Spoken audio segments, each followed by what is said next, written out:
আজ ভাবলাম যে একটা ব্লগ ভিডিও শেয়ার করি, তো যেই বাবা সেই কাজ। তো হ্যালো এভরিওয়ান, গুড মর্নিং। সবাই কেমন আছেন? আশা করি ভালো আছেন, আমিও ভালো আছি। তো সকালবেলা থেকে আজকের ভিডিওটি শুরু করলাম। তো স্নান করে ছাদে আসলাম জামা কাপড় মেলার জন্য। আজ তো নির্বাচন, ভোট দিতে যাব।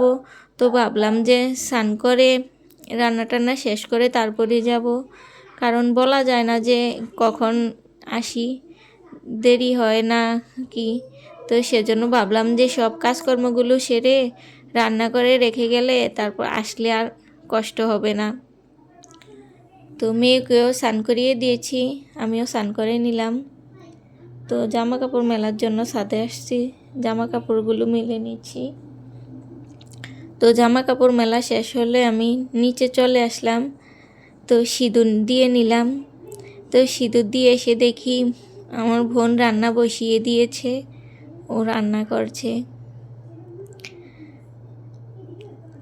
তো কিছু তরকারি কাটা বাকি আছে, তো ভাবলাম যে আমি কেটে নেই।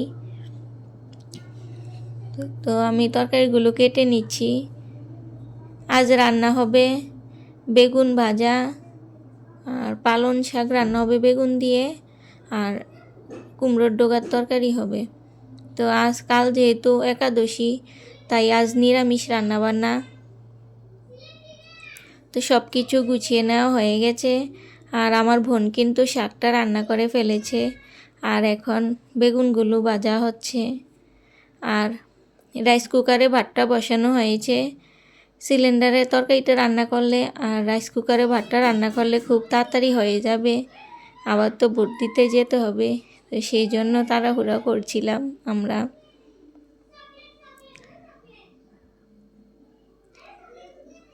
তো বেগুন ভাজা শাক হয়ে গেছে, এখন তরকারিটা চুলায় বসিয়ে দিলাম।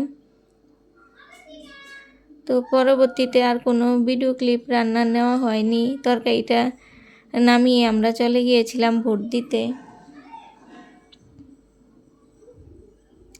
তো ভোট দিতে কিন্তু আজ অতটা অসুবিধা হয় নাই, যেহেতু আমরা একটু দেরি করে গিয়েছিলাম দুপুর সময়ে, তাই ভিড়টা একটু কমই ছিল।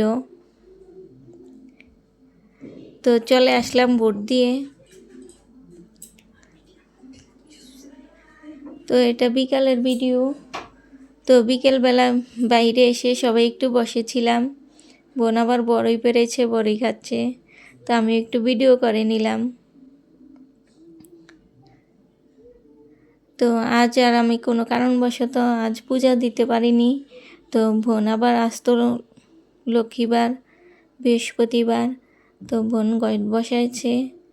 তো বোন এখন পূজা দিয়ে নিচ্ছে। তো আমার ভিডিওটি দেখার জন্য আপনাদেরকে অসংখ্য ধন্যবাদ। ভালো থাকবেন সবাই।